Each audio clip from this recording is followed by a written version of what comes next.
Well, today a major decision on presidential immunity was issued by the Supreme Court. The High Court ruling 6-3 to grant presidential immunity for official acts only, but not for unofficial acts. Here to help break it all down is WENY Washington correspondents Brendan Scanlon and Rachel Knapp. Brendan, Rachel, what does today's ruling cover and what does it mean for former President Donald Trump?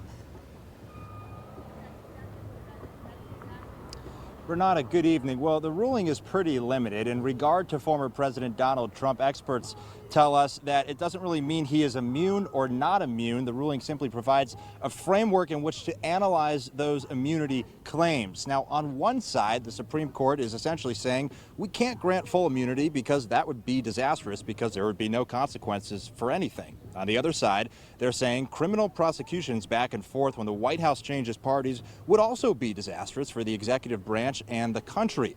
Legal experts we spoke with say the president has to have some immunity to do their job without fear of prosecution when they leave office. There's definitely been some criticism of the court's decision today, but experts we spoke with said it's not an entirely uncommon approach. The Supreme Court majority's approach is not unheard of. In fact, the take it slow, take it only as we need to kind of approach is the standard way that the Supreme Court operates. The Supreme Court majority's approach is not unheard of. In fact, the take it slow, take it only as we need to kind of approach is the standard way that the Supreme Court operates. It sets a standard, it decides what it needs to decide, and then it remands to the lower courts to apply that standard.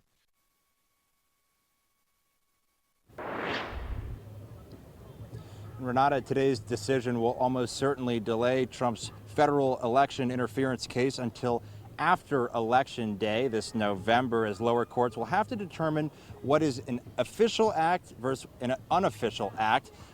The decision sparking some very partisan reaction among lawmakers today and among some folks here outside the Supreme Court, Rachel. Oh, that's right. So we're hearing a wide variety of reactions from congressional Democrats and Republicans, even people here who have been outside of the court for a while. And I don't know, Renata, if you could hear right behind us, there's still some people here playing music and stuff like that outside of the court.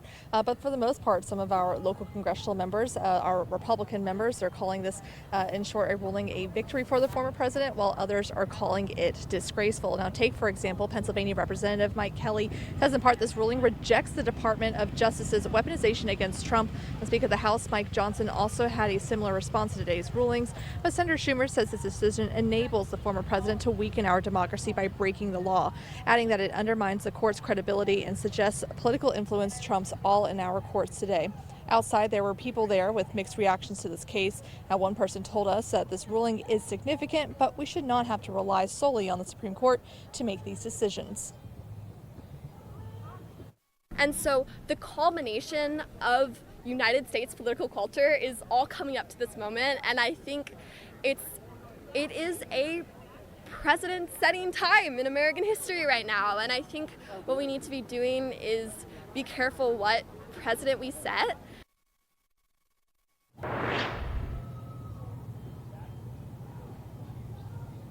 And Renata, one more thing, an interesting reaction following today's ruling was from Representative Alexandria OcasioCortez, a liberal Democrat out of New York.